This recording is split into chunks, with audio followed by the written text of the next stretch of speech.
네, 안녕하세요. 저는 크로스 도메인 어댑티브 티처 for 오브젝트 디텍션에 대해서 발표할 컴퓨터학과 장지윤이라고 합니다. 그러면 발표 바로 시작해 보겠습니다. 일단 제가 소개할 논문은 이 크로스 도메인 어댑티브 티처 for 오브젝트 디텍션인데요.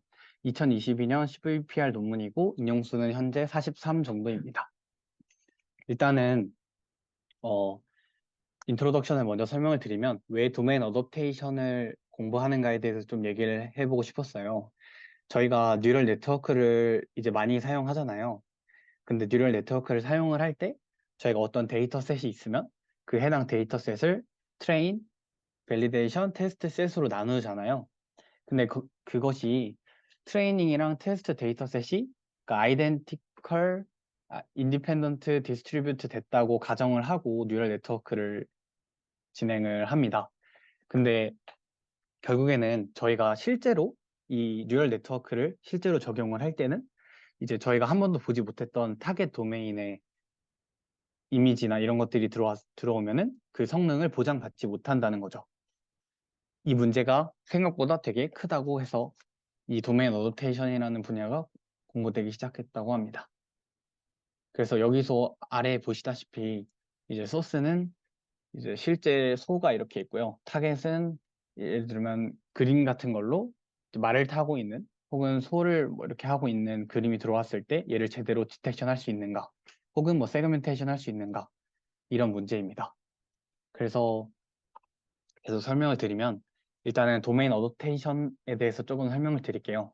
도메인 어도테이션이랑 이제 제너럴라이제이션이 있는데 도메인 어도테이션은 요 supervised 도메인 어도테이션, 그다음에 세미 supervised, 그다음에 unsupervised 이렇게 세 개로 나눠지고요. 제너럴라이제이션은 그냥 도메인 제너럴라이제이션과 싱글 도메인 제너럴라이제이션 이렇게 두 개로 나눠진다고 합니다. 먼저 SDA에 대해서 설명을 드리면 말 그대로 한 도메인에서 학습을 시킬 건데 이제 그 다른 도메인에 있는 이미지도 같이 사용을 한다는 거예요. 그래서 그 두 개 다 학습에 이용을 한다는 겁니다. 둘 다 레이블이 있는 상태로. 그리고 세미 슈퍼바이스드는 이제 저희가 아시다시피 레이블이 있는 데이터인데 조금만 사용을 하겠다는 거죠. 다른 도메인에 있는 조금만 데이터를 사용해서 학습을 시키겠다.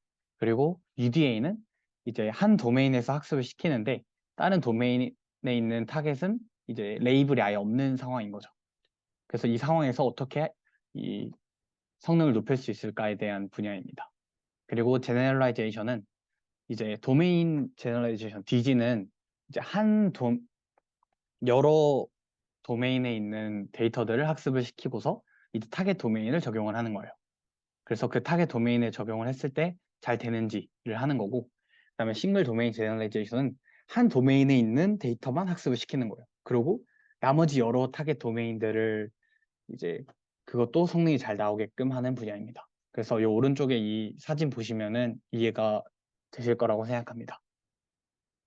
그래서 이 A가 이제 도메인 어댑테이션이고요. 이 B가 이제 DG, 그리고 요 세 번째 C가 SDG입니다.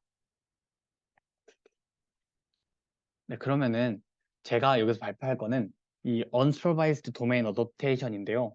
일단 제가 이거를 왜 하게 됐냐면 제가 자율주행 자동차에 대해서 관심을 되게 많이 가지고 있는데 이 자율주행 자동차에서 사용하는 데이터가 제가 라이다 데이터를 사용을 하고 있는데 걔가 엄청나게 예민해요. 그래서 이제 한 도메인에서 학습을 시키고 다른 도메인에다가 쓰면은 바로 성능이 엄청나게 떨어지는 편입니다. 근데 실제로 자율주행을 사용하게 되면 저희가 당연히 보지 못했던 도로나 보지 못했던 이제 뭐 도시를 돌아다닐 수 있잖아요. 그럼 그런 경우에는 성능이 떨어지는 것이 굉장히 크리티컬하기 때문에 이런 언슈퍼바이스드 도메인 어댑테이션이 필요하다고 생각을 해서 이 분야에 대해서 공부를 하고 있고 이거에 대해서 발표를 하려고 합니다. 그래서 이 UDA에 대해서 좀 알아보면 UDA의 분류는 이렇게 돼요. 첫 번째는 이제 스태티스틱 모멘트 매칭이라고 해서 약간 그 도메인들의 어떤 통계학적으로 접근을 하는 방식이고요. 다음 두 번째는 도메인 스타일 트랜스퍼, 세 번째는 셀프 트레이닝, 네 번째는 이 어드버서리얼 러닝입니다. 요 세 번째 셀프 트레이닝 방법은 저희가 아시다시피 뭐 디스틸레이션, 티처, 스튜던트 이런 방식이고요. 그리고 네 번째 어드버서리얼은 이제 다음 설명을 드릴게요. 이게 보통 이 UDA라고 해도 저희가 여러 태스크들이 있잖아요. 예를 들면 오브젝트 디텍션, 오브젝트 세그멘테이션, 혹은 NLP, 혹은 뭐 GNN 뭐 이렇게 다양한 분야들이 있는데 이 분야에서도 각각의 UDA의 어떤 쓰이는 경향들이 조금 다르대요. 그래서 알아보니까 요 오브젝트 디텍션 부분에서는 요 어드버서리얼 러닝과 셀프 트레이닝 기법이 주로 사용된다고 합니다.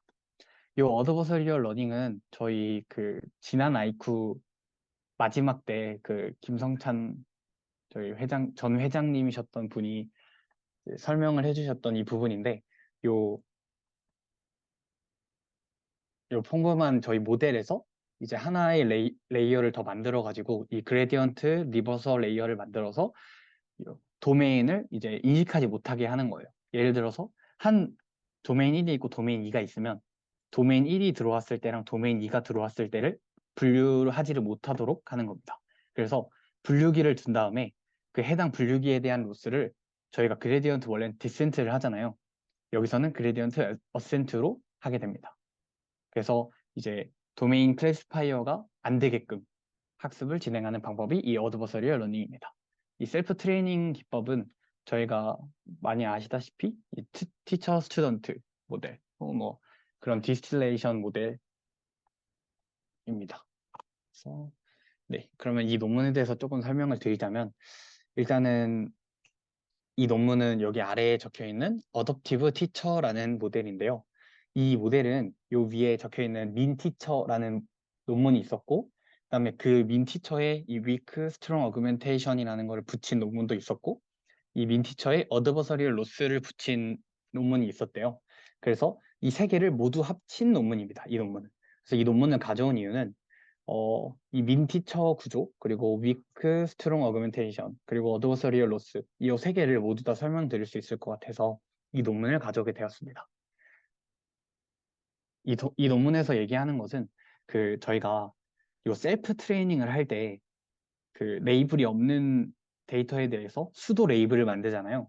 근데 그 수도 레이블에서 이 false positive가 많이 생기는 문제가 있다고 합니다. 이 셀프 트레이닝 기법에서는. 그래서 이 수도 레이블을 잘 되게 만들었다고 해서 이 그림을 가져왔습니다. 내가 바로 이 논문의 메소드를 설명해 볼게요. 네, 메소드는 이 다음 두 가지로 분류가 됩니다. 첫 번째는 요 위에 그림 보이시다시피 타겟 도메인 티처 모델이고요. 요 그다음 나머지는 요 아래쪽에 보이는 크로스 도메인 스튜던트 모델입니다. 그래서 전형적인 티처 스튜던트 모델로 보시면 되고요. 네, 그러면 자세하게 설명을 해볼게요. 요 모델을 학습하는 과정에는 두 가지 스텝으로 이루어집니다. 첫 번째 스텝은 이 아래에 있는 스튜던트 모델을 학습하는 거예요. 일단 지금 상황을 보시면 소스에는 이제 이미지들이 있고 이미지들에 대한 레이블이 있는 상황이고요. 타겟에는 타겟 이미지들만 있고 레이블이 없는 상황입니다. 그래서 일단 처음으로는 요 소스 이미지들이랑 레이블을 가지고 먼저 이 디텍션 모델을 학습을 시킵니다. 디텍션 모델은 이제 피처를 뽑는 인코더, 그러니까 백본, 그리고 그 다음에 디텍터 부분이 있잖아요. 그래서 이 두 부분에 대해서 그냥 슈퍼바이스드 러닝을 진행을 하는 거예요. 그러면은 쭉 학습이 되겠죠? 이 아래에 있는 로스로 학습이 될 거고, 그러면은 이 스튜던트 모델은 학습이 된 겁니다. 그러고 나서 이제 그 아래에 있는 요 GRL이 아까 제가 설명드렸던 그레디언트 리버설 레이어인데요. 이 부분도 같이 학습을 시켜서 이제 백프로파게이션을 진행을 합니다. 그리고 두 번째 단계로는 이제 요 위에 있는 티처 부분 있잖아요. 요 티처 부분에는 요 아래 우리가 아까 슈퍼바이스드로 학습을 시켰던 그 모델 웨이트들을 그대로 들고 와요. 처음에는 그대로 들고 오고 이제 따로 팩 프로파게이션을 진행하진 않습니다. 네, 그렇게 하고서 요 타겟에 있는 이미지들을 요 티처 모델에다가 넣습니다. 넣으면은 이 어떤 레이블이 나오잖아요. 그러면 그 레이블을 수도 레이블이라고 저희가 쓰는 거예요. 그리고 요 타겟을 아래에 있는 스튜던트 모델에 태워서 그럼 얘가 예측을 할 거잖아요. 그럼 예측을 하면은 그 두 개로 요 로스를 계산을 하는 겁니다. 네, 그렇게 하고요. 그리고 그러면 이 티처 모델에 있는 웨이트는 학습을 안 하는 거냐? 따로 백프로파게이션은 진행을 하지 않고 저희가 이 아래쪽에서 계속 백프로파게이션을 진행을 하는 거거든요. 스튜던트 모델에서는. 그러면은 이 스튜던트 모델에서 백프로파게이션 진행하면은 여기에 있는 여기 업데이트 되는 부분을 일정 부분만 티처 모델과 합쳐서 이 티처 모델의 웨이트를 업데이트를 하는 겁니다. 그리고 이 아래에 있는 이 그레디언트 리버스 레이어로 이제 그 도메인 시프트를 줄이는 방식입니다. 그래서 요 스튜던트 모델에서 백프로파게이션으로 학습된 웨이트들을 요 티처과 공유하는 거를 이 EMA 기법이라고 해요. Exponential Moving Average라고 하는데 이게 지금 요 그림 보시면은 세타가 웨이트고요. 이 아래에 T가 티처 모델의 웨이트고 요 세타 S가 스튜던트 모델의 웨이트입니다. 그래서 이제 계속 학습을 하면서 조금씩 요 왼 티처 모델에 있는 웨이트도 조금씩은 계속 변경을 시켜주는 기법입니다. 이렇게 해서 한다고 하고 그리고 이 그레디언트 리버스 레이어에 대해서는 아까 설명드렸던 것처럼 이 도메인 클래시파이어가 어떤 도메인에서 왔는지를 모르게 함으로써 이 도메인 시프트를 줄일 수 있다라는 겁니다. 네, 그리고 여기서 특이한 게 처음에 요 인풋으로 모델에 넣을 때 어그멘테이션을 줘요. 근데 소스 이미지에 대해서는 스트롱 어그멘테이션을 주고요. 그러니까 스튜던트 모델에 넣을 때는 둘 다 어차피 학습을 저희가 백프로파게이션으로 학습을 시키잖아요.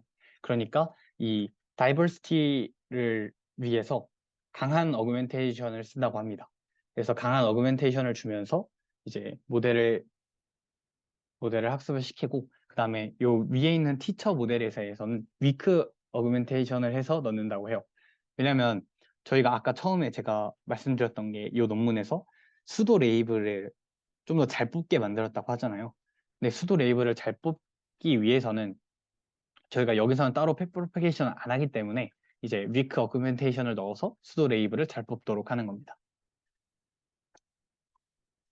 네, 그래서 전체적으로 메소드를 보면은 이렇게 됩니다. 총 로스는 이 슈퍼바이스드 로스, 그 다음에 언슈퍼바이스드 해서 넣은 로스, 그리고 이 아래에 있는 디스크리미네이터 로스, 이 세 개를 다 더한 것이 최종 로스가 돼요.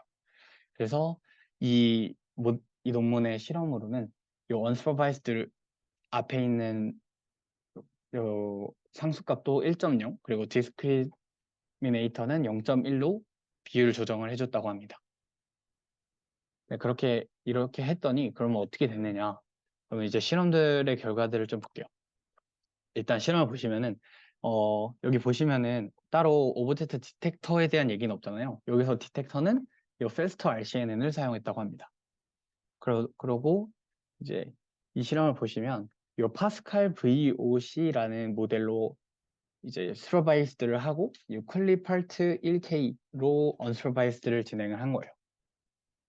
그래서 해보니까 결국에는 뭐 소타를 찍었다라고 합니다. 이게 요 위에 요 메소드의 소스가 이 파스칼 VOC로만 학습을 시키고 그냥 바로 테스트를 돌린 거예요. 따로 아무것도 없이. 그리고 요 아래에 있는 오라클이 요 클리팔트 1K로만 학습을 시키고 그리고 이 클리팔트로 테스트를 진행을 한 거예요. 완전한 슈퍼바이스드 러닝인 거죠. 그래서 여기 이 도메인 어댑테이션 기법을 보시면 이 클립할트 1K로만 학습을 시킨 것보다도 요 도메인 어댑테이션을 진행을 하니까 성능이 그것보다도 오르더라입니다. 그래서 여기 총 MAP 오른쪽 끝에 보시면 49.3으로 이 오라클보다 4.3이 높아진 것을 볼 수 있습니다. 이 도메인 어댑테이션 분야에서 되게 중요하게 생각하는 게 이 오라클과의 비교거든요. 그래서 오라클보다도 높게 나온다 해서 소타를 찍었다는 겁니다. 그리고 페스터 RCNN의 백번은 레즈넷 102를 사용했다고 해요. 네, 여기서도 이 시티스케이프로 학습을 시키고 요 폭이 시티스케이프로 테스트를 진행한 겁니다. 그래서 얘도 마찬가지로 보시면 오라클보다 MAP가 약 8.2 증가한 것을 볼 수 있습니다. 그래서 굉장히 많은 증가를 가져왔다고 해요. 그래서 이것도 소타를 찍었다고 합니다. 네, 그리고 여기서 또 특이한 게 여기서 도메인 제너럴라이제이션에 대해서도 또 실험을 해본 게 있어요. 그러니까 저희가 학습에는 아예 안 주었던 데이터셋을 한번 넣어본 거죠. 그래서 이 슈퍼바이스드는 파스칼 VOC를 넣고 언슈퍼바이스드로 워터 컬러 EK 자리를 넣고서 마지막에 테스트로는 이 클립 파트만 넣은 걸 보니까 MAP가 1.1 정도 늘어났다. 그래서 도메인 제너럴라이제이션 부분에서도 컨트리뷰션이 있다라는 부분입니다. 그리고 요 논문에서 기법이 되게 여러 개가 있었잖아요. 그 디스크리미네이터 넣은 거랑 그다음에 weak strong augmentation 넣은 거 그리고 이 EMA랑 unsupervised 진행을 한 거. 요 세 가지를 이제 없이 해보니까 다 성능이 떨어지더라. 그래서 세 개 다 넣어야 제일 잘 되더라를 보여주는 부분입니다. 네, 여기까지가 저의 발표였습니다.